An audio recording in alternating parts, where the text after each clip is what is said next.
Hello students, फिर से आप सबों का स्वागत है। आज मैं आप लोगों को MRD 103 जिसका शीर्षक है ग्राम विकास योजना और प्रबंध, rural development planning and management के चैप्टर 3 के सभी इंपॉर्टेंट क्वेश्चंस को बताने जा रहा हूं। हालांकि मैं इससे पहले MRD 103 के चैप्टर 1, चैप्टर 2 को बता चुका हूं। अगर आप चैप्टर 1 और चैप्टर 2 के प्रीवियस वीडियो को नहीं देखे हैं तो आप मेरे चैनल के प्लेलिस्ट पर जाकर वीडियो को जरूर देखें। तो चलिए आज मैं चैप्टर 3 के जितने भी महत्वपूर्ण क्वेश्चंस हैं सभी को बताऊंगा।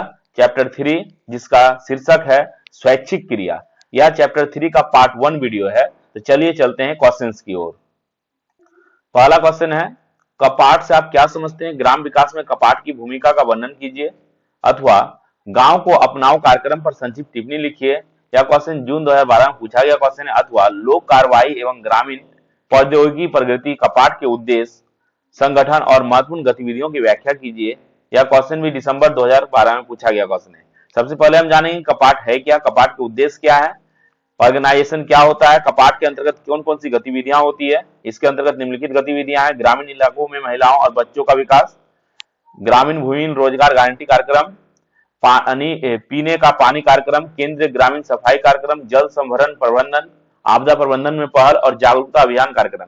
तो चलिए एक एक करके सभी बिंदु को जानते हैं। पहला जानेंगे कपाट क्या है। कपाट ग्रामीण विकास मंत्रालय के निर्देशों के अंतर्गत कार्य करता है। इसका मुख्य उद्देश्य जो होता है वो ग्रामीण क्षेत्रों में रहने वाले गरीब निर्धनों को रोजगार के अवसरों से जोड़ना होता है। मतलब गरीबों के लिए रोजगार संबंधी अवसर उत्पन्न करना कपाट का मुख्य उद्देश्य है। उन्हें विभिन्न प्रकार के क्रियाकलापों से जोड़कर, उन्हें विभिन्न प्रकार के योजनाओं से जोड़कर, उन्हें प्रशिक्षण देकर रोजगार की मुख्य धारा से जोड़ना ही कपाट का मुख्य उद्देश्य होता है। भारत में ग्रामीण विकास के अंतर्गत स्वयंसेवी क्षेत्र भी कार्य करते हैं। अगर देखा जाए कपाट की स्थापना जो है वो दो एजेंसियों को मिलकर हुई है। एक है counselling of advancement for rural technology और दूसरा है पीपल्स एक्शन फॉर डेवलपमेंट। मतलब दो अलग अलग एजेंसियों को मिलाकर कपाट का क्या हुआ है, निर्माण हुआ है। और इसका जो पंजीकरण है वो 1980 के संस्था पंजीकरण अधिनियम के तहत हुआ है। कपाट की मुख्य उद्देश्य जो है वो ग्रामीण क्षेत्रों में रहने वाले लोगों को एकजुट कर उसे विकास प्रक्रिया में सम्मिलित करना होता है। इस प्रकार हम कह सकते हैं कि गांव के लिए जरूरी तकनीक के विकास के लिए कपाट के माध्यम से उसे बहुत सारे प्रशिक्षण देकर उसे रोजगार सृजन के संसाधन से जोड़ा जा सकता है। छोटे मोटे उद्योगों के अंतर्गत प्रशिक्षित कर गरीब निर्धनों को आत्मनिर्भर बनाया जा सकता है। गांव में लोगों की जिंदगी को बेहतर बनाने के लिए उन योजनाओं और परियोजनाओं को बढ़ावा देना जिससे उनका पूरा विकास हो सके, जैसे रोजगार बढ़ाना, आत्मनिर्भर करना, संगठित करना, इन सभी में क्या होता है, ये कपाट के अंतर्गत योजनाएं आते हैं। गांव के विकास और तकनीक से जुड़ी स्वैच्छिक संस्थाओं और सरकारी एजेंसियों के बीच संवाद को बढ़ावा देना और उसे देने के लिए प्रशिक्षण कार्यक्रमों और गोष्ठियों का आयोजन करना कपाट के अंतर्गत किया जाता है। ऑर्गेनाइजेशन को जाने अगर तो 1995 से पहले सभी परियोजनाएं या प्रोजेक्ट जो है वो मुख्यालय से ही तय होती थी, भारत सरकार के द्वारा ही तय किया जा रहा था। लेकिन जितनी भी योजनाएं हैं उसे इंप्लीमेंट करने के लिए, भूमिगत होने के लिए, मतलब जमीनी स्तर पर उसे लागू करने के लिए बहुत सारे योजनाओं को दिया जाने लगा। बहुत सारे योजनाओं के माध्यम से ग्रामीण क्षेत्रों में सरकार द्वारा लाभ पहुंचाया जाने लगा, जिसे हम ऑर्गेनाइजेशन के रूप से जानते हैं। 1994 में बहुत सारे ऑर्गेनाइजेशन खुले, बहुत सारे राज्यों में खुले, जिसका मुख्य उद्देश्य सरकार के द्वारा किसी भी योजना को जो चलाए जा रहे हैं उसे सहायता प्रदान करना और लोगों तक उस सुविधा को पहुंचाना था। कपाट के अंतर्गत बहुत सारी गतिविधियां हैं, जैसे ग्रामीण इलाकों में महिलाओं और बच्चों का विकास। इसमें बहुत सारे एक्टिविटी को जोड़ा गया, जैसे डेयरी, सिलाई, कढ़ाई, बुनाई, खाद संस्करण जैसे गतिविधियों को जोड़कर गतिविधियों में ग्रामीण महिलाओं को शामिल कर उसके आर्थिक स्थिति में परिवर्तन लाया गया। ग्रामीण औरतों को डेयरी जैसे उत्पादन से जोड़ा गया, सिलाई जैसे एक्टिविटी से जोड़ा गया, कढ़ाई बुनाई आदि सभी से जोड़कर उसके आर्थिक स्थिति में परिवर्तन लाया गया। ग्रामीण भूमिहीन रोजगार गारंटी कार्यक्रम के अंतर्गत घर बनाना, पानी रोकने के लिए ढांचे तैयार करना, पोखर, बावड़ी, तालाब, सड़क, सामाजिक वानिकी और भूमि व जल संरक्षण आदि को सम्मिलित किया गया ताकि ग्रामीण क्षेत्रों में भूमिहीन व्यक्तियों को रोजगार मिल सके। आप इसको देख सकते हैं कि जो मनरेगा है, मनरेगा के अंतर्गत बहुत सारे भूमिहीन बेरोजगारों को रोजगार दिया जाता है। उसे पोखर खुदवाने में, बावड़ी बनाने, तालाब बनाने एवं सामाजिक वानिकी जैसे भू संरक्षण जैसे कार्यों में संलिप्त करके उसे रोजगार मुहैया कराया जाता है। पीने का पानी कार्यक्रम, कपाट स्वैच्छिक संस्थाओं को बढ़ावा देता है और ग्रामीण जल के अंतर्गत पीने के पानी को उपलब्ध कराते हैं। पीने के पानी के लिए तकनीकी मिशन के उद्देश्यों को भी ध्यान में रखते हुए कपाट ग्रामीण क्षेत्रों में लोगों की मदद करता है। केंद्रीय ग्रामीण सफाई कार्यक्रम, इस कार्यक्रम में 260 परियोजनाएं मंजूर की गई है ताकि गांव में सफाई से जुड़े काम हो सके और गांव में भी क्या हो, साफ सुथरा प्रबंध किया जा सके। ग्रामीण विकास में स्वैच्छिक प्रयासों को प्रोत्साहन देना, इसमें जल संभरण प्रबंध भी है। जल संभरण प्रबंध में वाटर सेट जैसे कार्यक्रमों को चलाया गया ताकि देश भर के सूखा ग्रसित क्षेत्रों में पानी की कमी ना हो। इसके अंतर्गत बहुत सारे गांवों में पानी को इकट्ठा करने के लिए बहुत सारे डोगों का निर्माण किया गया, जो कि स्वैच्छिक संस्थाओं के अंतर्गत स्वैच्छिक संस्थाओं के सहायता से किया गया। आपदा प्रबंधन में पहल, आपदा प्रबंधन में पहल की बात अगर करें तो कपाट ने प्राकृतिक आपदाओं से निपटने के लिए स्वैच्छिक संस्थाओं के सहयोग से नीति बनाई ताकि गांव के लोगों को फिर से खड़ा किया जा सके। जहां पे आपदा आ जा रहा है वहां पे क्या होता है, पुनर्वास का सुविधा प्रदान किया जा सके, लोगों को एक जगह से दूसरी जगह शिफ्ट किया जा सके, उसे एक जगह से दूसरी जगह पुनर्वास कराया जा सके उसका। बहुत सारे ऐसे राज्य भारत में जहां पे आपदा प्रबंधन या फिर आपदा प्रबंधन की पहल में बहुत सारी योजना चलाई जाती है, वहां पे क्या है, भूकंप, बाढ़ और पतझड़ के साथ साथ तूफान जैसी आपदाएं आती रहती है। जैसे उत्तराखंड, उड़ीसा, ये सब जो जगह है वो हमेशा आपदाओं से निपटे हुए रहते हैं, जिसमें प्राकृतिक आपदा आते रहते हैं। कभी कभी सूखा का भी सामना करना पड़ता है कई सारे राज्यों को, जैसे राजस्थान, गुजरात, बाढ़ का सामना करना पड़ता है। इन सभी योजनाओं को संचालित करने के लिए आपदा प्रबंधन में पहल की जो योजना है उसे लागू किया जाता है। जागरूकता अभियान कार्यक्रम, जागरूकता अभियान कार्यक्रम का सबसे जो मेन उद्देश्य है वो है लोगों को जागरूक करना। गरीबी के खिलाफ काम कर रही लाभार्थियों की संस्थाओं को कपाट में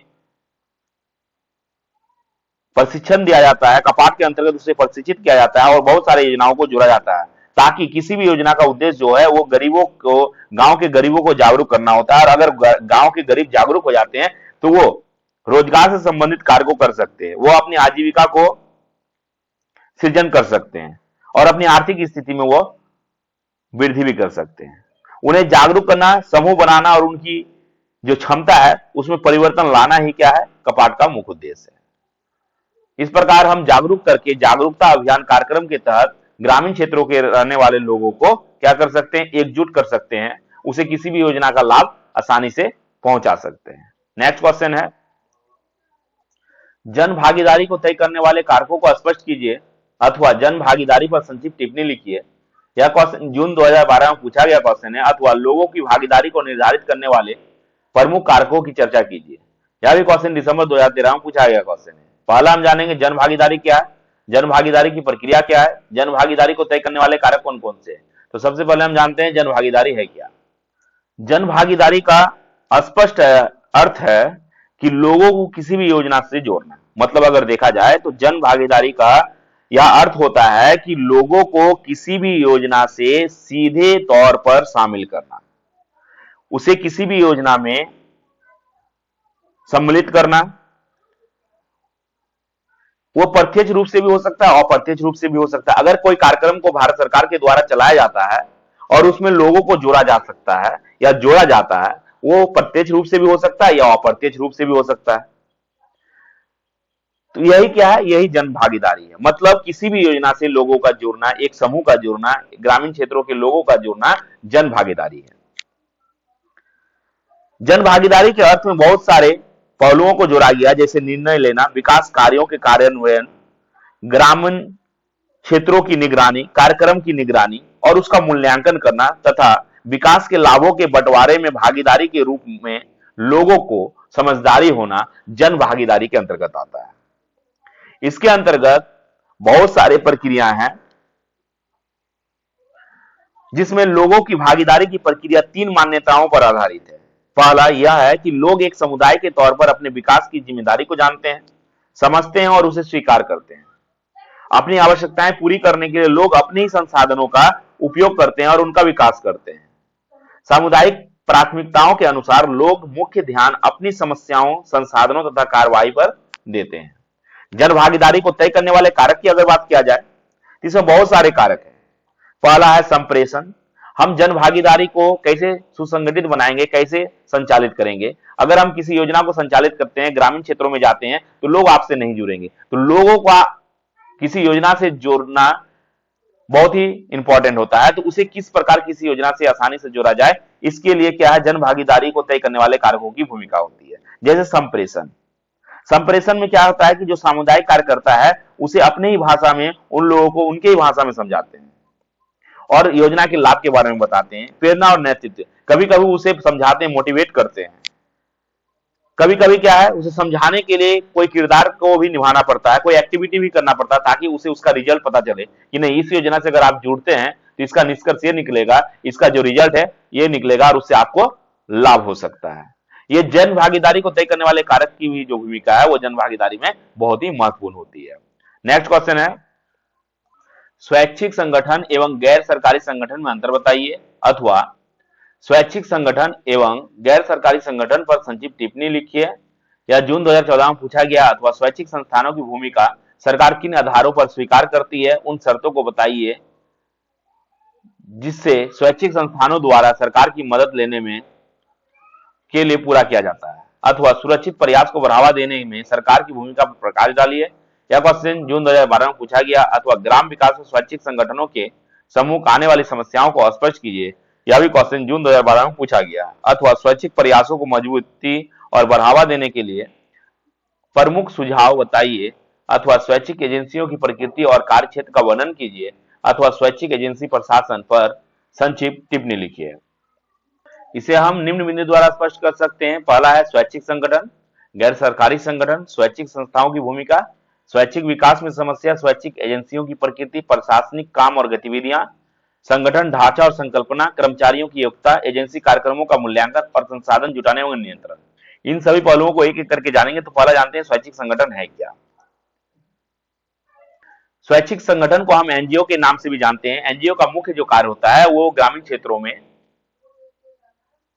भारत सरकार के द्वारा किसी भी योजनाओं को इंप्लीमेंट करना होता है। मतलब स्वैच्छिक संगठन क्या, ये एक एनजीओ है। ठीक है। तो स्वैच्छिक संगठन और गैर सरकारी संगठन में हम जानेंगे कि क्या क्या अंतर होता है। तो स्वैच्छिक संगठन में क्या होता है, वो अपने ही सदस्यों द्वारा गठित और संचालित होता है। स्वैच्छिक संगठन अपने ही सदस्य द्वारा होता है, जबकि गैर सरकारी संगठन जो होता है वो सरकार द्वारा गठित और संचालित होती है। मतलब सरकार के द्वारा अगर डायरेक्ट कोई इंप्लीमेंट किया जाता है ग्रामीण क्षेत्रों में तो वो गैर सरकारी संगठन हुआ। लेकिन किसी खास समूह द्वारा, जैसे मान लीजिए 4-5 आदमी है, सभी मिलकर हम लोग एक एनजीओ बना लिए और हम लोग बोले कि नहीं, सरकार के द्वारा कोई भी अगर जो योजना है उसको इंप्लीमेंट करेंगे गांव में जाके, तो हमारा क्या हो गया, हमारा एनजीओ हो गया। हम एनजीओ का संचालन कर रहे हैं, एनजीओ के माध्यम से क्या कर रहे हैं, लोगों को सहायता प्रदान कर रहे हैं, लोगों तक सहायता प्रदान दे रहे हैं। ठीक है। तो वो स्वैच्छिक संगठन हो गया, जो लोगों के द्वारा चलाया जाता है। जो एनजीओ होता है वो स्वैच्छिक संगठन होता है। स्वैच्छिक संगठन में जो होता है कर्मचारियों की नियुक्ति संचालक मंडल करता है, जबकि गैर सरकारी संगठन में कर्मचारियों की नियुक्ति क्या करती है, सरकार करती है। सरकारी का कर्मचारियों का जो वेतन है वो स्वैच्छिक संगठन में संचालक मंडल के द्वारा निर्धारित किया जाता है। एनजीओ के जो हेड होते हैं, जो अध्यक्ष होते हैं, वो डिसाइड करते हैं कि इसके अंतर्गत जो कर्मचारी है इसको कितना पैसा दिया जाए। जबकि गैर सरकारी संगठन में कर्मचारियों का जो वेतन है वो सरकार द्वारा दिया जाता है। बहुत सारे जो सरकार के द्वारा जो एम्प्लॉय रहते हैं उनका जो वेतन है वो सरकार तय करते हैं। इनके अंतर्गत क्या होता है, दानकर्ता एजेंसियों से भी मिलता है। इसमें जो धन का फंडिंग होता है बहुत सारे एजेंसियों द्वारा दिया जाता है, जबकि इन्हें जो फंडिंग करती है वो सरकार ही करती है। और अगर किसी भी काम को करने के लिए पैसे की जरूरत पड़ती है ग्रामीण क्षेत्रों में, तो वो पैसा कहां से आता है एनजीओ के पास, तो उसे फंडिंग किया जाता है, उसे फंडिंग के द्वारा प्राप्त होता है। स्वैच्छिक संगठन के अंतर्गत इसमें ना तो मजदूर संघ होते हैं और ना ही ये राजनीतिक तौर पर किसी से संबंध होते हैं। जबकि गैर सरकारी संगठन जो होते हैं उसमें मजदूर संघ भी हो सकते हैं और सरकारी क्षेत्र के बाहर इनके राजनीतिक तौर पर संबंध भी हो सकते हैं। इसके अंतर्गत बहुत सारे योजनाएं हैं और उसकी भूमिका होती है जो कि ग्रामीण विकास की ओर सन्मुख होती है। स्वैच्छिक विकास में समस्याओं का निपटान किया जाता है। इसके साथ साथ स्वैच्छिक एजेंसियों की प्रकृति भी होती है, जैसे प्रशासनिक काम और गतिविधियां। इसके अंतर्गत क्या है कि स्वैच्छिक संस्थाओं की जो भूमिका है वो सरकार इन आधार पर स्वीकारती है कि नहीं ये जो एनजीओ है सही है, उसको सरकार उस आधार पे एक्सेप्ट करती है कि स्वैच्छिक संस्थाएं समुदाय की क्षमताओं को पहचानने और विकसित करने में भूमिका निभा रही है कि नहीं, ये समुदाय की क्षमता में परिवर्तन ला रही है कि नहीं। इसके बाद ही क्या करती है सरकार के द्वारा उस एनजीओ को, उस स्वैच्छिक संस्थान को अप्रूवल दिया जाता है। स्वैच्छिक संस्थाएं सरकार के विकास कार्यक्रमों में पूरक की भूमिका निभाती है और वो सरकार की योजनाओं में मदद करती है। स्वैच्छिक संगठनों के सामने विभिन्न समस्याएं आती है। इन समस्याओं के बहुत से कारण होते हैं, जैसे मसलन बड़ी संख्या में अनुदान मदद मिलने के बावजूद ज्यादातर स्वैच्छिक संस्थाओं को पैसे की कमी झेलनी पड़ती है। उसे तो फंडिंग होता है, लेकिन कभी कभी क्या होता है कि घोटाला हो जाता है जिसमें पैसे की फंडिंग झेलनी पड़ती है। इसकी वजह से उसके कामकाज में भी असर पड़ता है। इसके अंतर्गत बहुत सारे एनजीओ को लाया गया है, जैसे गैर सरकारी संगठन जो है, एनजीओ जो है वो ऐसा शब्द है जिसके अंतर्गत क्या है किसी सरकारी भागीदारी और प्रतिनिधित्व को सम्मिलित किया जाता है। किसी भी एनजीओ या एजेंसी कार्यक्रमों का मूल्यांकन करने के लिए एक समिति का गठन किया जाता है ताकि किसी भी स्वैच्छिक संगठन के अंतर्गत हो रहे एक्टिविटी का मूल्यांकन हो सके, उसका निगरानी हो सके। इसके लिए एक टीम का गठन किया जाता है। इसके अंतर्गत स्वैच्छिक एजेंसियों के प्रशासनिक मामलों में भी जो काम है उससे जुड़ी हुई गतिविधियों पर वो ध्यान रखते हैं। साथ ही साथ उसमें सम्मिलित कार्यकर्ताओं के बीच अधिकार, जिम्मेदारी और उम्मीदों का साफ साफ बंटवारा भी होता है। इसमें जो शर्त नियम होते हैं सभी को अपनाना पड़ता है। एजेंसी कार्यक्रमों का जो मूल्यांकन है वो उसमें बने हुए गतिविधियों को ध्यान में रखकर किया जाता है ताकि सभी के हित के साथ साथ जो योजनाओं को चलाया जाता है उस योजनाओं का लाभ ग्रामीण क्षेत्रों तक पहुंच सके। संसाधन जुटाना, उसे नियंत्रित करना। संसाधन जुटाना, नियंत्रित करना, संसाधन किसी भी एजेंसी के लिए क्या है बहुत ही जरूरी चीज है। इसलिए प्रशासनिक प्रबंधन के लिए सबसे जरूरी कामकाज जो होता है वो संसाधन जुटाना होता है, क्योंकि इसमें जो होता है ग्रामीण क्षेत्रों में जाकर उसको कोऑर्डिनेट करना, कोऑर्डिनेशन होना बहुत जरूरी होता है। कोऑर्डिनेशन करने के बाद अगर कोई योजना से कोई ग्रामीण क्षेत्र से ग्रामीण निर्धन गरीब जुड़े हुए हैं तो उसका देखना है कि उसका क्या मूल्यांकन हुआ, उसमें क्या इंप्रूवमेंट हुआ, उसका देख रेख करना होता है, उसका सुपरविजन करना जरूरी होता है और सहायक गतिविधियां करना। अगर कुछ नहीं सक रहा है, समझ नहीं पा रहा है तो उसकी सहायता करना जरूरी होता है। एवं उसके देख रेख में बैठक, आम सभा, बातचीत करना, संदेश आदि को जोड़ना बहुत जरूरी होता है ताकि वो संगठन से, स्वैच्छिक संगठन के द्वारा संचालित किसी भी योजना का लाभ आसानी से उठा सके। नेक्स्ट क्वेश्चन है, स्वैच्छिक एजेंसियों की योजना और बजट पर प्रकाश डालिए अथवा एक स्वैच्छिक एजेंसी द्वारा डिजाइन के स्तर पर उठाए जाने वाले कदमों को समझाइए अथवा स्वैच्छिक एजेंसी की संकल्पना करते समय किन बातों का ध्यान रखना चाहिए स्पष्ट कीजिए अथवा स्वैच्छिक एजेंसी के क्रियान्वयन और स्थायित्व स्तर पर मुख्य गतिविधियां का रेखांकन कीजिए। इसे हम निम्न बिंदु द्वारा जानेंगे। पहला जानेंगे स्वैच्छिक एजेंसी की संकल्पना क्या है, आम सभा क्या है, प्रबंध परिषद की बैठक क्या है, योजना और बजट क्या है। तो किसी भी योजना को संचालित करने के लिए उसका एक क्या होता है, प्लानिंग होता है, साथ ही साथ उसमें फाइनेंस की भी जरूरत होती है। अगर किसी एनजीओ की शुरुआत होती है या स्वैच्छिक संगठन, स्वैच्छिक एजेंसी किसी सरकार द्वारा चलाए गए कार्यक्रम में भाग लेते हैं, उस कार्यक्रम को इंप्लीमेंट करते हैं ग्रामीण क्षेत्रों में, तो यह महत्वपूर्ण होता है कि उसके लिए एक रूपरेखा तैयार की जाती है, एक आकलन तैयार किया जाता है, एक ग्राफ तैयार किया जाता है कि इस योजना को कितने दिन तक संचालित करना है और इसका आउटपुट क्या आएगा, इसमें जो समस्या है उसका निपटान कैसे किया जाए, और उस सभी प्रक्रिया को संचालित करने के लिए बजट की आवश्यकता होती है, फाइनेंस की आवश्यकता होती है, पैसे की जरूरत पड़ती है, जिसको जो हम फाइनेंशियल ईयर में क्या करते हैं, एक साल का बजट बनाते हैं। कभी कभी आप देखते होंगे बजट सत्य पार होता है, तो साल भर का जो बजट होता है कि कितना खर्च आ सकता है इस स्वैच्छिक संगठन में, इस योजना को संचालित करने में कितना खर्च आ सकता है साल भर का, उसे हम बजट कहते हैं। मतलब पैसे का कितना लेन देन होगा, उसमें इंप्लॉय है, इंप्लॉय को कितना दिया जाएगा, इसमें जो किसी कार्य को करना है उसमें कितना खर्च है, किसी संसाधन को जुटाना है उसमें कितना खर्च है, टोटल खर्च का एक जो टेंटेटिव बजट होता है उसी को हम क्या कहते हैं, बजट कहते हैं। ठीक है, इसके अंतर्गत बहुत सारे शैक्षिक योजनाओं से जुड़ी कार्यक्रम को चलाने के लिए ग्रामीण क्षेत्रों में जाकर सबसे पहले आम सभा का आयोजन किया जाता है। वहां के लोगों को समझाना पड़ता है कि आखिरकार ये योजना क्यों जरूरी है। कभी कभी परियोजना कार्यक्रम की शुरुआत की योजना जो होती है वो बहुत अहम होती है। अगर शुरुआती योजना में हम किसी योजना को सही तरीके से संचालित कर लेते हैं तो फिर बाद में दिक्कत नहीं होता है। तो इसलिए क्या होता है, ग्रामीण क्षेत्रों में जाके आम सभा का संचालन किया जाता है। आम सभा के माध्यम से लोगों के एक ग्रुप को समझाया जाता है कि ये योजना आप लोगों के लिए हितकर है और आपको इसमें जुड़कर ये लाभ मिल सकता है। प्रबंध परिषद की बैठक, इसमें बैठक की जाती है कि आखिरकार किस प्रकार से इस योजना को इंप्लीमेंट करना है, किस प्रकार से सुविधाजनक बनाना है और आसानी से लोग इसमें जुड़ सके। योजना और बजट, इसके अंतर्गत बहुत सारे पहलुओं को ध्यान रखा जाता है। इसके अंतर्गत विचारों का आदान प्रदान करना, परियोजना से जुड़ी पहलुओं को जानना, वित्तीय आकलन, उसका हिसाब किताब, उसका देख रेख, अनुदान प्रस्ताव की तैयारी, अनुदान से संबंधित जो लेन देन है उसका हिसाब रखना, सभी योजना और बजट के अंतर्गत सम्मिलित है। इस प्रकार किसी भी स्वैच्छिक संस्थान के या किसी भी स्वैच्छिक एजेंसी के संचालन के लिए एक प्री प्लानिंग का होना, योजना का तैयार होना बहुत जरूरी होता है और साथ ही उस योजना में कितना खर्च आएगा उसके लिए बजट आकलन का होना, बजट आकलन का तैयार करना बहुत जरूरी होता है। नेक्स्ट क्वेश्चन है, समुदाय का क्या अभिप्राय है अथवा समुदाय आधारित कार्यक्रम पर संक्षिप्त टिप्पणी लिखिए, जो कि क्वेश्चन जून 2013 में पूछा गया। अथवा समुदाय आधारित कार्यक्रमों की योजना का विश्लेषण कीजिए, यह भी क्वेश्चन दिसंबर 2013 में पूछा गया क्वेश्चन है।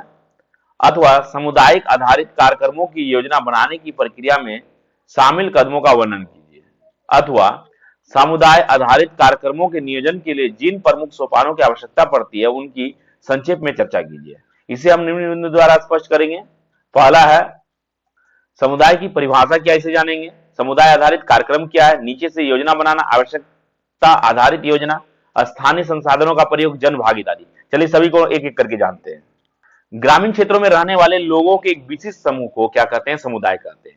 मतलब लोगों का एक जगह में इकट्ठा होना, लोगों का किसी संख्या विशेष में शामिल होना, भीड़ इकट्ठा होना क्या है, समुदाय। समुदाय अपने ही उद्देश्यों के लिए क्या होता है, एक बना सामाजिक एक समाज होता है, एक छोटा समाज होता है ग्रामीण क्षेत्रों में, जिसे हम समुदाय कहते हैं। वो ग्रामीण क्षेत्रों में एक छोटा सा समाज होता है। समुदाय क्या होता है, वो आर्थिक और सांस्कृतिक तथा धार्मिक समूह से जुड़े हुए होते हैं। ये लोगों का समूह होता है समुदाय, जो सभी सदस्यों के सहयोग से अपने उद्देश्यों की पूर्ति के लिए कार्य करता है। साथ ही इसका उद्देश्य अपने हित को संचालित करने के लिए एवं लोगों तक समझने और बुझने के लिए वो क्या करते हैं, संगठित रहते हैं। इसमें जो नेक्स्ट पॉइंट है वो समुदाय आधारित कार्यक्रम होते हैं। बहुत सारे योजनाओं को चलाया जाता है सरकार के द्वारा, बहुत सारे कार्यक्रमों को चलाया जाता है ताकि क्या होता है, लोग उससे जुड़ सके। इसके लिए समुदाय में पहुंच होना जरूरी होता है, सामुदायिक नेताओं से बैठक होना जरूरी होता है, समुदाय की तैयारी करना जरूरी होता है और समुदाय में जो क्या कमी है, लोग आपसे क्यों जुड़ेगा, इसको जानना बहुत जरूरी होता है। नीचे से योजना बनाना, इसके अंतर्गत बहुत सारे पहलुओं में विचार किया जा सकता है। समुदाय की समस्याओं को गहराई से समझने में बाहरी लोग एक सीमा तक ही कामयाब हो पाते हैं, जबकि स्थानीय लोग भी योजना बनाने, समुदाय के अलग अलग लोगों को जोड़ने और उन्हें काम में जुटाने की योजना रखते हैं। नीचे से योजना बनाना, इसको समझने के लिए बाहर से हम जाके क्या कर सकते हैं, ग्रामीण क्षेत्र को अधिक नहीं समझ सकते हैं, लेकिन ग्रामीण क्षेत्र के लोग ग्रामीण क्षेत्र के लोगों को बहुत अच्छी तरह से समझ सकते हैं। उसे समझने के लिए सबसे पहले यह जानना पड़ेगा एक कि उसकी समस्या क्या है, इसके साथ जरूरत से जुड़ा या आवश्यकता आधारित उसकी आवश्यकता क्या है, ग्रामीण क्षेत्रों में लोगों की आवश्यकता क्या है यह जानना जरूरी है, वहां के स्थानीय संसाधन क्या है, वहां के आसपास के संसाधन देखने होंगे, आखिरकार यहाँ पे उन लोगों का आजीविका का मुख्य साधन क्या है, और उसके बाद उन सभी विचारों को एक साथ आकलित कर, एक साथ एक प्लानिंग कर हम क्या कर सकते हैं, वहां के लोगों को एक आम सभा के माध्यम से उसकी भागीदारी बना सकते हैं, उसको सम्मिलित कर सकते हैं, भीड़ इकट्ठा कर सकते हैं और उसे समझा सकते हैं। जन भागीदारी क्यों आवश्यकता होती है, जन भागीदारी आवश्यकता होती है किसी भी योजना को समझाने के लिए। लोगों में अगर समझ आएगा तो वो क्या होगा, वो किसी भी योजना से जुड़ेंगे, नहीं तो वो नहीं जुड़ेंगे। आप कितने भी उसे समझा दीजिए। हाँ, और उससे जोड़ने के लिए क्या है, उसके लाभ को बताना पड़ेगा, वो क्यों नहीं जुड़ रहा उसकी समस्या को जानना पड़ेगा, आसपास के संसाधनों को जानना पड़ेगा, आखिरकार यहाँ पे क्या उपज है या मैन्युफैक्चर क्या है, उसी को आपको क्या करना पड़ेगा, आगे लेकर चलना पड़ेगा, ताकि उस संसाधन को वो आजीविका का स्रोत बना सके, उस संसाधन को वो मार्केट में जाकर या फिर बाजार क्षेत्रों में जाकर बेच कर क्या कर सके, वो पैसे की आमदनी कर सके। इन सभी चीजों को समझाने के लिए, उसे बतलाने के लिए, उसे उसमें समझ पैदा करने के लिए उसकी जन भागीदारी होना जरूरी है, और जन भागीदारी के लिए समुदाय में, ग्रामीण क्षेत्र में जाकर आम सभा का आयोजन करना जरूरी होता है, ताकि उसकी जन भागीदारी जो है वो सुदृढ़ रूप से हो सके। नेक्स्ट क्वेश्चन है, सामाजिक क्रिया का अर्थ तथा विशेषता का उल्लेख कीजिए, अथवा सामाजिक क्रिया की अवधारणा और महत्वपूर्ण विशेषताओं का स्पष्ट कीजिए। यह क्वेश्चन दिसंबर 2012 में पूछा गया, अथवा सामाजिक क्रिया पर संक्षिप्त टिप्पणी लिखिए। या जून 2014 में पूछा गया, अथवा सामाजिक क्रिया की विभिन्न या भिन्न भिन्न कार्य नीतियों को स्पष्ट कीजिए, अथवा सामाजिक क्रिया की विभिन्न कार्य नीति के महत्वपूर्ण पहलुओं की चर्चा कीजिए। यह भी क्वेश्चन जून 2013 में पूछा गया। इसे हम निम्न बिंदु द्वारा जानेंगे। पहला जानेंगे सामाजिक क्रिया क्या है, रोजर वर्ल्डविन के अनुसार सामाजिक क्रिया क्या है, सामाजिक क्रिया की विशेषताएं क्या है, और बहुस्तरीय कार्यक्रम क्या है। चलिए इसे एक एक करके जानते हैं। पहले जानेंगे सामाजिक क्रिया। सामाजिक क्रिया का अर्थ समाज में रहने वाले लोगों से है, समाज में रहने वाले लोगों के हित से भी है। सामाजिक क्रिया मतलब ऐसी क्रिया करना, ऐसे क्रियाकलाप में भाग लेना, या समाज को ऐसे क्रियाकलाप में सम्मिलित करना जिससे वहां के रहने वाले लोगों को उसका लाभ पहुंच सके। रोजर वर्ल्डविन के अनुसार सामाजिक क्रिया जो है वो है कि समाज जो है वो कई प्रकार के समूह होते हैं। उनके अनुसार समाज क्या है, एक समूह है जो कि एक दिशाओं में क्या करता है, कार्य करता है और मानव व्यवहार को परिवर्तित करता है। समाज में रहने वाले लोगों को सही डायरेक्शन में जोड़ना, सही दिशा में जोड़ना क्या है, एक सामाजिक क्रिया है। सामाजिक और आर्थिक संस्थान को बदलने के लिए बहुत सारे एनजीओ कार्य करते हैं, जिसका मुख्य उद्देश्य होता है समाज में रहने वाले लोगों को उस योजना से जोड़ना। सामाजिक क्रिया के अगर उद्देश्य की बात करें, विशेषताएं की बात करें, तो सामाजिक क्रिया के उद्देश्य जो होते हैं वो परिवर्तनशील होते हैं। किसी भी योजना से जोड़ना जो होता है वो वहां के किसी भी समाज के लोगों के जीवन में परिवर्तन लाना होता है। सामाजिक क्रिया का भौगोलिक क्षेत्र और संख्या मुद्दों के लिहाज में क्या होता है, बहुत छोटा होता है। सामाजिक क्रिया की कार्यनीतियां भी बहुत सारे होते हैं। बहुत सारे कार्य नीतियों के माध्यम से समाज के उत्थान के बारे में सोचा जाता है, समाज के उत्थान के कार्य नीति के बारे में सोचा जाता है। बहुस्तरीय कार्यक्रमों के माध्यम से भी समाज के उत्थान के बारे में योजना बनाई जाती है। यह सामाजिक, आर्थिक और राजनीतिक कार्यक्रमों को विकसित करने के लिए प्रयोग में लाया जाता है, ताकि सामाजिक आर्थिक पूर्ण निर्माण हो सके और लोग एकजुट होकर उस योजना का लाभ उठा सके। नेक्स्ट क्वेश्चन है, स्वैच्छिक संगठन से आप क्या समझते हैं, इसके पंजीकरण की आवश्यकता क्यों पड़ती है, अथवा विदेशी योगदान नियमन कानून 1976 पर संक्षिप्त टिप्पणी लिखिए, जो कि जून 2012 में पूछा गया, अथवा स्वैच्छिक संगठनों की बुनियादी विशेषताएं बताइए, अथवा स्वैच्छिक एजेंसी निर्माण और पंजीकरण प्रक्रिया को स्पष्ट कीजिए, अथवा स्वैच्छिक संगठनों की संगठनात्मक डिजाइन और संरचना की रूपरेखा तैयार कीजिए। इसे हम निम्न बिंदु द्वारा जानेंगे। पहला बिंदु है स्वैच्छिक संगठन क्या है, स्वैच्छिक संगठन के उद्देश्य क्या है, संगठन पंजीकरण की जरूरत क्यों पड़ती है, वित्त व्यवस्था, एनजीओ दानदाता, विदेशी योगदान नियमन कानून 1976, स्वैच्छिक संगठन की विशेषताएं के बारे में जानेंगे। इसके अंतर्गत बहुत सारे बिंदु हैं। समिति पंजीकरण अधिनियम के तहत पंजीकरण, पंजीकरण के लिए दस्तावेज, पंजीकरण प्रमाण पत्र, पंजीकरण प्रक्रिया। तो सबसे पहले जानते हैं कि स्वैच्छिक संगठन है क्या। तो स्वैच्छिक संगठन वह संस्थाएं अथवा संगठन है जो स्वतंत्र रूप से स्वार्थहीन समाज सेवा तथा जन सेवा करते हैं। यह स्थानीय, राष्ट्रीय अथवा अंतर्राष्ट्रीय स्तर पर भी क्या करती है, कार्य करती है। भारत सरकार द्वारा संचालित कार्यक्रमों के अंतर्गत स्वैच्छिक संगठनों संस्थाओं को श्रमजीवी महिला छात्रावासों के निर्माण हेतु भूमि की लागत का 50% तथा निर्माण लागत का 75% अनुदान दिया जाता है। इसके अंतर्गत बहुत सारे कार्यक्रमों को जोड़ा गया है, कार्यक्रमों को संचालित किया जाता है जो कि भारत सरकार द्वारा संचालित होते हैं। खासकर स्वैच्छिक संस्था या फिर स्वच्छता संगठन का मुख्य उद्देश्य खास तौर पर ग्रामीण क्षेत्रों में रहने वाले कमजोर वर्गों के लिए होता है।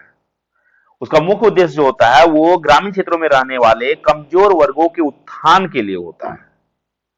इसके लिए बहुत सारी योजनाओं को इंप्लीमेंट किया जाता है ताकि वहां के ग्रामीण क्षेत्रों में रहने वाले कमजोर, निर्धन, गरीब लोग भी क्या हो सके, सामाजिक तौर पर अपना विकास कर सके, आर्थिक रूप से सुदृढ़ हो सके और राजनीतिक रूप से वो अपना स्थायित्व कायम कर सके। साथ ही सांस्कृतिक मान्यता को स्थापित करते हुए वे अपने विकास में लाभ पहुंच सके, उसके विकास में लाभ पहुंच सके। साथ ही साथ उसका जो विकास है वो सामाजिक, आर्थिक और राजनीतिक तौर पे आसानी से हो सके। इसके लिए संगठन का पंजीकरण की आवश्यकता होती है। किसी भी संगठन के संचालन के लिए उसकी पंजीकरण की आवश्यकता होती है और इसका उद्देश्य होता है कि समान विचार वाले लोगों का कोई भी एक समूह, एक संघ या समिति बना सकता है। अगर आप चाहते हैं स्वैच्छिक संगठन बनाना, एक एनजीओ खोलना चाहते हैं, तो वो क्या कर सकता है, बना सकता है। उसमें अध्यक्ष, उपाध्यक्ष, कोषाध्यक्ष होता है। इसके लिए क्या होता है, जिस देश में वो एनजीओ चलाना चाहता है उस देश के कानून के तहत उसे पंजीकरण या रजिस्ट्रेशन कराना जरूरी होता है ताकि उसे वैधानिक पहचान और प्रतिष्ठा मिल सके। अब हम क्या कर सकते हैं, हम ग्रामीण क्षेत्रों में जाएंगे, वहां पे बोलेंगे हम एनजीओ के आदमी है, तो मुझे तो लीगल एविडेंस दिखाना पड़ेगा ना वहां के लोगों को। अगर वहां के कोई पढ़े लिखे लोग जो पूछ ले कि मैं कैसे विश्वास कर लूं कि आप एनजीओ से हैं, तो मुझे एनजीओ का लीगल एविडेंस भी दिखाना पड़ेगा ताकि वो मुझसे विश्वास कर सके, वो मुझ पे विश्वास कर सके और हमारे एनजीओ से वो जुड़ सके। वित्त व्यवस्था, एनजीओ में क्या होती है, वित्त की आवश्यकता होती है। स्वैच्छिक संगठन को बेहतर चलाने के लिए, स्वैच्छिक संगठनों के बेहतर कामकाज और कार्यक्रम को लागू करने के लिए वित्तीय संसाधनों का होना बेहद जरूरी होता है। इसके अंतर्गत एनजीओ दानदाता भी आते हैं। एनजीओ दानदाता अगर देखिए तो इसका क्या होता है, एनजीओ डोनर्स, मतलब बहुत सारे लोग होते हैं जिसके पास पैसा है और वो क्या कर सकते हैं, अगर कोई एनजीओ मान लीजिए कोई अच्छा काम कर रहा है तो बहुत सारे लोग हैं जो कि अपने स्वेच्छा से क्या करते हैं, डोनेट करते हैं, पैसे को क्या करते हैं, डोनेट करते हैं। तो एनजीओ को क्या होता है, दान भी मिलता है। इसमें आमतौर पर एनजीओ समूह और संस्थाएं जो होती है वो क्या करती है, बहुत सारी योजना को चलाती है। जैसे मान लीजिए कि बचपन बचाओ, बेटी बचाओ, हाँ, या फिर कोई ऐसा है कि मेडिकल वाला काम करते हैं, अगर मेडिकल सुविधा कोई उपलब्ध है, किसी को चिकित्सा के लिए पैसा नहीं है तो बहुत सारे एनजीओ चिकित्सा के लिए पैसा प्रदान करती है। तो ऐसे एनजीओ को लोग क्या करते हैं, फंडिंग करते हैं, पैसा दान देते हैं। विदेशी योगदान नियमन कानून 1976, बहुत सारी योजनाओं को, बहुत सारे एनजीओ को क्या होता है, विदेशों से फंडिंग होता है, विदेशों से पैसा मिलती है। तो विदेशों से पैसा प्राप्त करने के लिए उसे विदेशी योगदान नियमन कानून 1976 के अंतर्गत अपने एनजीओ को रजिस्ट्रेशन कराना पड़ता है। स्वैच्छिक संगठन की विशेषताएं क्या है, तो बहुत सारी विशेषताएं। समिति पंजीकरण अधिनियम के तहत पंजीकरण कराना पड़ता है। सबसे पहले तो उसे जिस देश में वो एनजीओ को चलाना चाहते हैं उस देश के कानून के मुताबिक उसको पंजीकरण करना पड़ता है ताकि उसे ऑथेंटिकेशन मिले, एक पहचान मिले, उसका एक लीगल क्या हो, दस्तावेज बने। पंजीकरण के लिए बहुत सारे दस्तावेज की जरूरत पड़ती है और उस दस्तावेज के अनुसार उसे क्या करना पड़ता है, पंजीकरण करना पड़ता है। भारत के संविधान में अपने नागरिकों को यह अधिकार दिया है कि वे धारा 19 के तहत संघ बना सकते हैं, कोई भी एनजीओ खोल सकते हैं और यह प्रावधान क्या है, विधेयक में पास भी हुआ है, कानून बन चुका है। समिति पंजीकरण अधिनियम 1960 क्या है, किसी भी राज्य का अधिनियम, किसी भी राज्य में अगर कोई एनजीओ खोलना चाहता है तो इसके अंतर्गत खोल सकता है, जिसमें बहुत सारे न्यास या अधिनियम 1982, जिसमें बहुत सारी कंपनी भी है, ट्रस्ट भी है। ट्रस्ट का भी जो पंजीकरण होता है, न्यास मतलब क्या होता है, ट्रस्ट होता है। पंजीकरण के भी बहुत सारे प्रकार होते हैं, हमारे देश में बहुत सारे विकल्प हैं। उसमें से अगर देखा जाए तो पंजीकरण क्या है, पंजीकरण करना इसलिए इंपॉर्टेंट होता है ताकि उसे सरकार के द्वारा भी क्या हो, वित्त लाभ मिल सके। पंजीकरण के लिए एक प्रमाण पत्र होता है। पंजीकरण होने के बाद आपके स्वैच्छिक संगठन एनजीओ का अगर सरकार द्वारा उसे मान्यता मिल जाता है तो आपको एक प्रमाण पत्र दिया जाता है कि हाँ, ये अब क्या है, ग्रामीण क्षेत्रों में जाकर या फिर किसी भी हित कार्य से जुड़ी परियोजना में कार्य कर सकता है। पंजीकरण प्रक्रिया में क्या क्या होता है, प्रक्रिया में बहुत सारे पहलुओं को देखा जाता है। इसके अंतर्गत समिति पंजीयक जो कि रजिस्ट्रार होता है, जो कि प्रमाण पत्र देता है, वो देखते हैं, दस्तावेज को देखते हैं एनजीओ का और जांच करते हैं। जांच करने के बाद उसे क्या, अगर संतुष्ट हो जाते हैं तो वो अधिनियम के प्रावधानों के अनुसार उसे क्या है, मान्यता दी जाती है, बशर्ते उसके सारे दस्तावेज क्या हो, ठीक ठाक हो, और उसे पंजीकरण प्रमाण पत्र दे दिया जाता है। पंजीकरण प्रमाण पत्र मिलने के बाद पंजीकरण की जो प्रक्रिया होती है वो होती है कि गैर सरकारी संस्था या स्वैच्छिक संस्था अगर शुरू होता है तो उसे एक अधिनियम के तहत पंजीकरण करना पड़ता है, जिसको हम 1860 पंजीकरण अधिनियम के नाम से जानते हैं। इसके अंतर्गत एक उसे फॉर्म भरना पड़ता है। किसी भी पंजीकरण के लिए क्या करना पड़ता है, एनजीओ को पंजीकरण करने के लिए एक फॉर्म भरना पड़ता है। फॉर्म भरने के बाद उस संस्था का नाम और पता लिखना पड़ता है। उस संस्था को चलाने का उद्देश्य क्या है उसको लिखना पड़ता है। इसमें कितने सदस्य हैं, उस एनजीओ को चलाने में कितने सदस्य की जरूरत पड़ेगी उसको लिखना पड़ेगा। अन्य विवरण और क्या क्या आप काम करना चाह रहे हैं इस एनजीओ को एनजीओ को स्टार्ट करने के बाद। कानूनी सहायता, रजिस्ट्रार के कार्यालय में फॉर्म भरने और पंजीकरण के लिए ज्ञापन और नियमों की जो कायदे कानून है उसको फॉलो करना पड़ता है। अगर वो इन सभी शर्तों को फॉलो कर लेते हैं, पूरा कर लेते हैं, तो उसे क्या किया जाता है, अप्रूवल मिल जाता है, उसकी पंजीकरण हो जाती है। और इस प्रकार उसके पंजीकरण की जो प्रक्रिया है वो कंप्लीट हो जाता है। इसमें बहुत सारे मुद्दों पर भी ध्यान दिया जाता है। उसमें देखा जाता है कि यह जो पंजीकरण हुआ, ये जो एनजीओ है वो किस स्तर पर काम करना चाहती है, राज्य स्तर पर काम करना चाहती है, राष्ट्रीय स्तर पर काम करना चाहती है, इन सभी बातों का ध्यान रखा जाता है।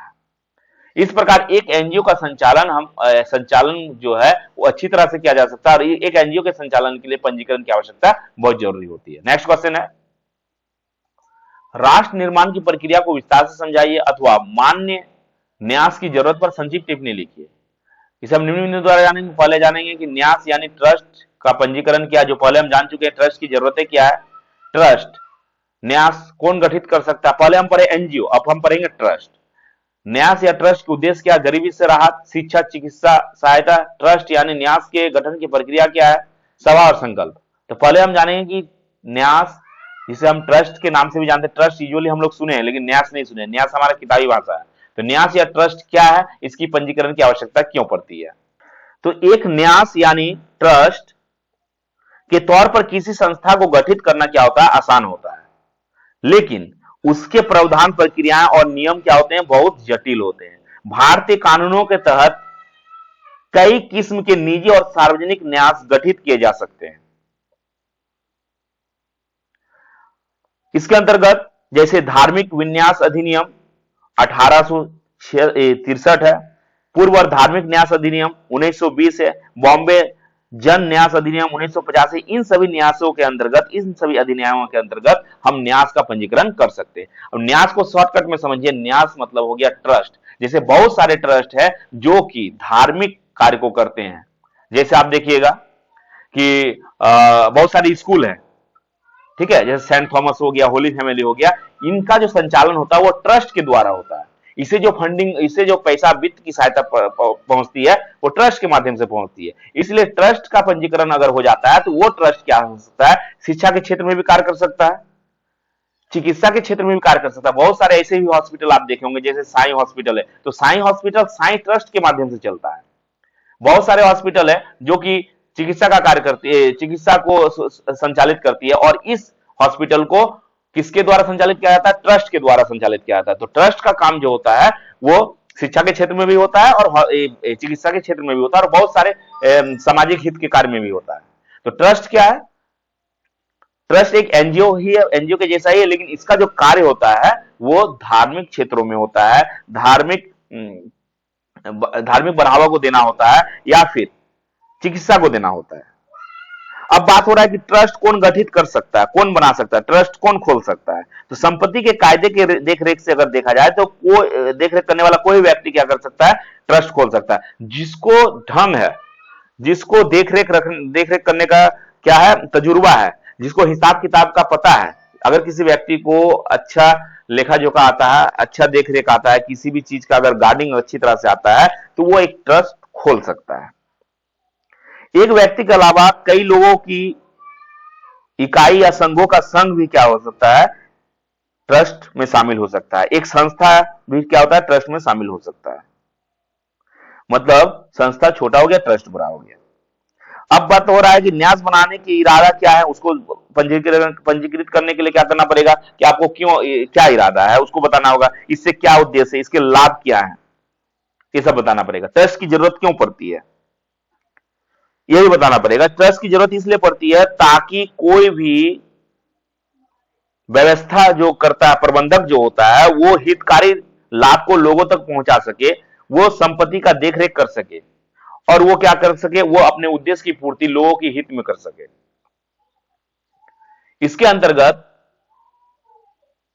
बहुत सारे कार्य किए जाते हैं जो कि गरीबी से राहत के लिए होते हैं। ट्रस्ट का उद्देश्य हो गया लोगों का हित करना, ट्रस्ट का उद्देश्य हो गया कि मेडिकल सुविधा देना, मतलब हॉस्पिटलाइजेशन करना, चिकित्सा सुविधा देना। बहुत सारी स्कूल है, जैसे हम बताएं कि सरस्वती शिशु मंदिर ट्रस्ट के माध्यम से चलता है, होली फैमिली ट्रस्ट के माध्यम से चलता है, सेंट थॉमस ट्रस्ट के माध्यम से चलता है, बहुत सारे हॉस्पिटल ट्रस्ट के माध्यम से, जैसे साई ट्रस्ट हो गया, साई ट्रस्ट के माध्यम से साई हॉस्पिटल है, बाबा रामदेव के ट्रस्ट के माध्यम से पतंजलि जो है, पतंजलि के ट्रस्ट के माध्यम से पतंजलि हॉस्पिटल चलती है, पतंजलि स्कूल है ना, आचार्यकुलम स्कूल है।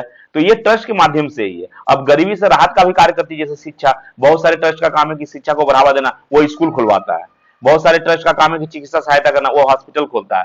ट्रस्ट यानी न्यास के गठन की प्रक्रिया जो होती है वो कोई भी व्यक्ति कर सकता है। इसके अलावा सभा और संकल्प, ट्रस्ट क्या होता है, बहुत सारे कार्यों में जुड़े हुए रहते हैं, जैसे फैसले लेने के लिए संस्था के फैसले लेने वाले लोग के बीच क्या होता है, हमेशा संवाद होता है, और वो ठोस क्या निर्णय लेते हैं। इसके लिए बहुत सारे सभा होती है, बहुत सारा मीटिंग रखा जाता है, सभा रखा जाता है, उसमें संकल्प किए जाते हैं, और उसमें बहुत सारे फैसला ले जाते हैं। जैसे फैसला लेने के लिए योजना और बजट कितना आएगा, कोई भी ट्रस्ट का क्या है कि मान लीजिए साल भर का बजट क्या होता है, उसमें निर्णय ले जाता है, कहां से संसाधन जुटाएंगे, इस ट्रस्ट को चलाने के लिए कहां कहां से संसाधन, किस किस संसाधन की आवश्यकता पड़ती है।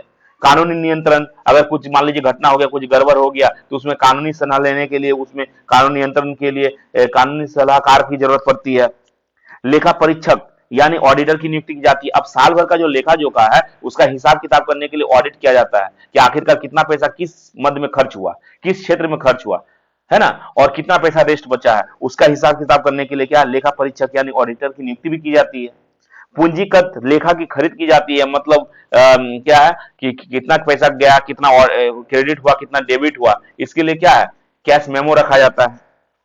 कर्मचारियों या कार्यकर्ताओं की नियुक्ति की प्रक्रिया की जाती है। बहुत सारी प्रक्रिया ट्रस्ट के अंतर्गत, ठीक है। इन सभी माध्यम से हम क्या कर सकते हैं, ट्रस्ट को सुसंगठित रूप से चला सकते हैं, और इसका जो मुख्य उद्देश्य है वो लोगों के हित करना, चिकित्सा सहायता प्रदान करना और शिक्षा प्रदान करना होता है। नेक्स्ट क्वेश्चन है, निम्नलिखित पर टिप्पणी लिखिए। स्वयं सहायता समूह, एनजीओ, सत्याग्रह, रॉलेट कानून सत्याग्रह, नमक सत्याग्रह, नर्मदा बचाओ आंदोलन, प्राधिकार या अधिकार की संकल्पना, क्रेडिट वितरण प्रणाली, भारत के संविधान के अनुच्छेद 49 का कार्यान्वयन। सभी को एक एक करके जानते हैं। पहला जानेंगे स्वयं सहायता समूह है क्या। स्वयं सहायता समूह, जिसको हम एसएचजी के नाम से जानते हैं, मतलब सेल्फ हेल्प ग्रुप। स्वयं सहायता समूह क्या है, महिलाओं की ऐसी मंडली या फिर महिलाओं का ऐसा समूह है जो एक जगह एकजुट होकर अपने बचत को एक जगह इकट्ठा करती है, और वो अपने दूसरे उद्देश्यों की पूर्ति के लिए उस बचत का प्रयोग करती है। स्वयं सहायता समूह महिलाओं का ही समूह होता है, वो जो छोटे मोटे उद्योग को संचालित करती है। स्वयं सहायता समूह के माध्यम से ग्रामीण क्षेत्रों के निर्धन महिला जुड़ती है, जिसमें 10 से लेकर 20 तक की सदस्य होती है। एक समूह, एक मंडली होता है जिसमें 10 से लेकर 20 तक का क्या होता है, सदस्य होता है। 10 से 20 महिला जुड़ी रहती है और उसका एक समूह बनता है जिसे हम स्वयं सहायता समूह कहते हैं। इसका मुख्य उद्देश्य है कि स्वयं से सहायता करना और उस समूह के महिलाओं को अगर किसी प्रकार की असुविधा है, किसी समस्या से वो जुड़ी हुई है, तो उसका निपटान करना। स्वयं सहायता समूह से जुड़कर महिलाएं बैंक से ऋण भी पा सकती है, छोटे मोटे लोन भी पा सकती है, जो क्रेडिट लोन भी पा सकती है, ताकि वो छोटे मोटे उद्योग को भी संचालित कर सके और वो अपनी आजीविका को बढ़ा सके, अपने आर्थिक स्थिति में परिवर्तन ला सके। एनजीओ एनजीओ हालांकि मैं पहले बता चुका हूं, तो एनजीओ का मुख्य उद्देश्य जो होता है वो सरकार द्वारा चलाए गए योजनाओं को ग्रामीण क्षेत्रों तक पहुंचाना होता है। एनजीओ कोई भी स्टार्ट कर सकता है। उसके लिए एनजीओ का जो हेड होता है वो अध्यक्ष होता है, उपाध्यक्ष होता है, और उसमें क्या होता है, एक कोषाध्यक्ष होता है जो कि पैसे का लेन देन करता है या पैसे का हिसाब किताब करता है। एनजीओ का जो मुख्य उद्देश्य होता है वो ग्रामीण क्षेत्रों में कार्य करना, लोगों के हित के लिए कार्य करना, भारत सरकार द्वारा चलाए गए किसी भी योजना को इंप्लीमेंट करना, इन सभी कार्यों में उनका भागीदारी होता है। उनका मुख्य उद्देश्य जो होता है वो सरकार के योजनाओं को इंप्लीमेंट करना होता है। सत्याग्रह, सत्याग्रह का शाब्दिक अर्थ जो है वो सत्य के लिए आग्रह करना होता है। सत्याग्रह 19वीं शताब्दी के अंतिम दशक में गांधी जी के दक्षिण अफ्रीका के भारतीयों के अधिकारों की रक्षा के लिए कानून भंग शुरू करने के उद्देश्य से यह सत्याग्रह स्टार्ट की गई थी। इसका जो नेतृत्व करता था वो कौन थे? महात्मा गांधी जी थे, ताकि भारतीयों को उसका अधिकार मिल सके। इसके लिए गांधी जी के द्वारा सत्याग्रह में अपने विरोधियों के प्रति हिंसा के लिए बहुत सारे प्रयास किए गए, ताकि उसे भारत के लोगों को जो अधिकार मिलना चाहिए उसे उसका अधिकार मिल सके। इसके लिए वो सच्चाई पे कायम रहे, वो हिंसा का जो सहायता है वो हिंसा का प्रयोग नहीं किए, किसी से मारपीट नहीं किए, ठीक है, ताकि वो क्या कर सके, ये अपनी बुनियादी सुविधाओं को लोगों तक पहुंचा सके, मतलब लोगों को बुनियादी सुविधा मिल सके, लोगों को उनका अधिकार मिल सके, भारत के लोगों को, जिसके लिए सत्याग्रह महात्मा गांधी के नेतृत्व में शुरू किया गया था। रॉलेट कानून सत्याग्रह क्या है? तो रॉलेट कानून सत्याग्रह जो है वो ब्रिटिश सरकार का 1918 में बना एक कानून है। ब्रिटिश सरकार का 1918 में बना रॉलेट कानून नागरिक अधिकारों और बिना मुकदमा कैद करने के युद्ध समय की पाबंदी थी। मतलब इसके अंतर्गत अगर कोई व्यक्ति आंदोलन करता है, प्रोटेस्ट करता है, तो उसे इस कानून के अंतर्गत अरेस्ट कर लिया जाता था, उसे कारावास में डाल दिया जाता था। इसके विरोध में क्या है, महात्मा गांधी के द्वारा नेतृत्व में इस कानून का विरोध किया गया था। भारतीय राजनीति रॉलेट कानून के विरोध में हमेशा से ही रही थी अपने टाइम में, लेकिन गांधी जी ने उस विरोध को अखिल भारतीय दर्जा दिया, और वो एक दर्जा देने के बाद उस विरोध के प्रति वो सजग हो गए थे। उसका मकसद था कि भारत में रहने वाले लोगों की जो गिरफ्तारी होती है वो रॉलेट एक्ट कानून के अंतर्गत ना हो, उसका सही जांच हो, जांच उपरांत उस कानून का इंप्लीमेंट हो। इसके लिए महात्मा गांधी के द्वारा अखिल भारतीय हड़ताल के रूप में प्रोटेस्ट भी किया गया, हड़ताल भी किया गया, बहुत सारे हड़ताल किए गए महात्मा गांधी के द्वारा, ताकि रॉलेट एक्ट सत्याग्रह कानून जो है उसे हटाया जा सके। नमक सत्याग्रह, मार्च 1990 में महात्मा गांधी ने घोषणा की कि वे ब्रिटिश भारत के सार्वजनिक घृणित कानूनों में से एक, जिसने नमक के उत्पादन और बिक्री पर राज्य को एकाधिकार दे दिया है, उसे तोड़ने के लिए वो यात्रा नेतृत्व करेंगे। नमक सत्याग्रह जो महात्मा गांधी के द्वारा 1930 में ब्रिटिश भारत के खिलाफ एक कानून को तोड़ने के लिए किया गया था, और इसके लिए महात्मा गांधी क्या किए थे, मार्च किए थे, यात्रा किए थे, जिसको हम दांडी मार्च के नाम से भी जानते हैं, ताकि नमक अधिकार जो एकाधिकार है उसको हटाया जा सके।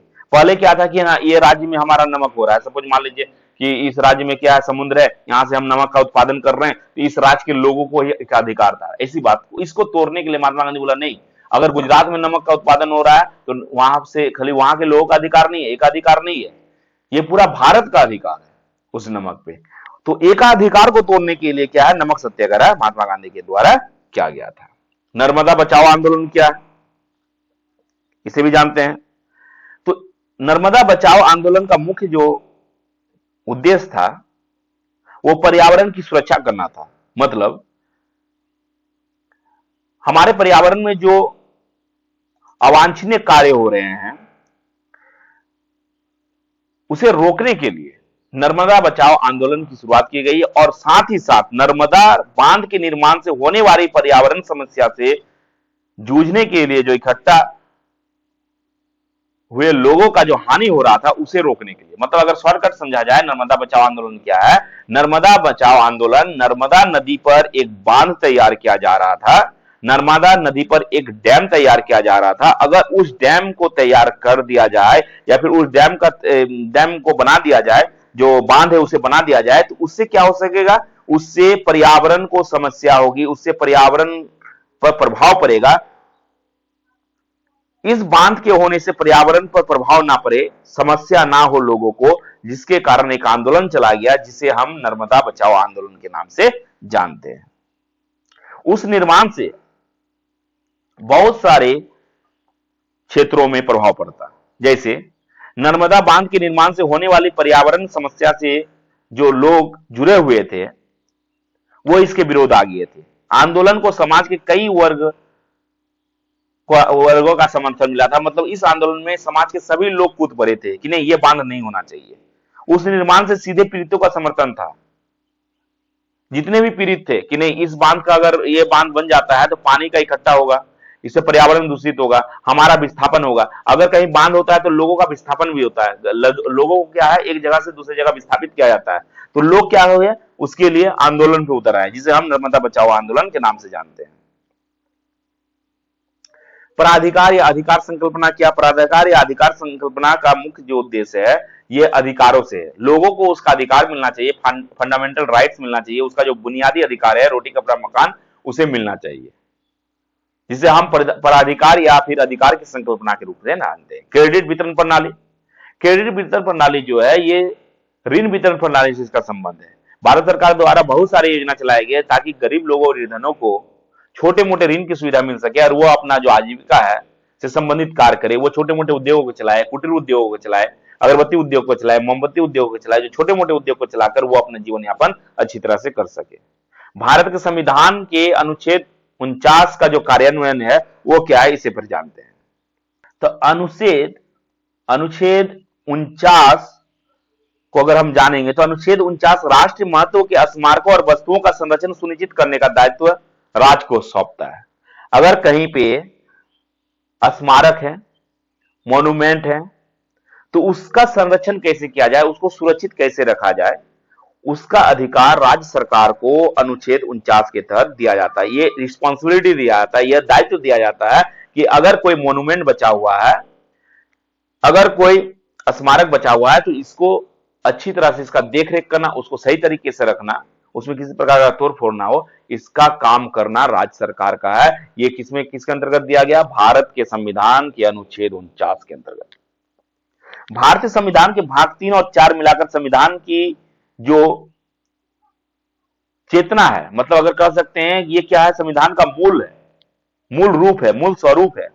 इसके अंतर्गत मौलिक अधिकार को भी दिया गया। दिशा निर्देश के साथ साथ देश के निर्माण में हुए भूमिका को अगर संजय रखना है तो इस अनुच्छेद के अनुसार रख सकते हैं। अगर किसी प्रकार का स्मारक है, ऐतिहासिक स्थल है, तो उसका संरक्षण कैसे किया जाए, किसी ऐतिहासिक स्थल, स्मारक, मोन्यूमेंट का सही तरीके से देखरेख और रख रखाव कैसे किया जाए, इस अनुच्छेद 49 के अंतर्गत उस प्रावधान को राज्य सरकार को दिया गया है, ताकि प्रशासनिक रूप से उसका रखरखाव हो सके। प्रशासन क्या करे, उसके कानून व्यवस्था को अच्छी तरह से संयोजित कर उसके रखरखाव के लिए प्रशासनिक बल का भी प्रयोग कर सकते हैं। प्रशासनिक क्या कर सकते हैं, प्रशासनिक सुविधा को व्यवस्थित कर सकते हैं। बहुत सारे मॉन्यूमेंट आप घूमने जाइएगा, स्मारक घूमने जाइएगा, तो वहां पे देखिएगा बहुत सारे क्या है, कानून प्रशासनिक तौर पे वहां पे गार्ड हैं, पुलिस रखे हुए हैं, सिपाही रखे हुए हैं, ताकि वहां पे उस मॉन्यूमेंट को या फिर उस स्मारक को या फिर उस दार्शनिक स्थल को, ऐतिहासिक स्थल को कोई हानि ना पहुंचाए। तो ये इस प्रकार हम कह सकते हैं कि भारत के संविधान के अनुच्छेद 49 का जो मुख्य उद्देश्य है वो ऐतिहासिक स्मारकों, मोन्यूमेंट्स, ऐतिहासिक स्थलों को सुरक्षा और संरक्षण प्रदान करना है। दोस्तों, ये आपके MRD 103 के चैप्टर 3, जो कि इस प्रोग्राम इस पेपर का क्या है, लास्ट चैप्टर है, उसका पार्ट 1 है। अगर आपको मेरा वीडियो अच्छा लगा है तो मेरे वीडियो को जरूर लाइक करें, और यदि आप मेरे चैनल में न्यू है तो मेरे चैनल को जरूर सब्सक्राइब करें। आपको हर एक सब्जेक्ट का चैप्टर वाइज वीडियो मिलेगा। और अगर आपको किसी प्रकार का क्वेरी है, कोई क्वेश्चन है, तो आप कमेंट बॉक्स में बताइए, मैं जरूर कोशिश करूंगा कि उस टॉपिक में या फिर उस क्वेश्चन का जवाब दूं। Thank you.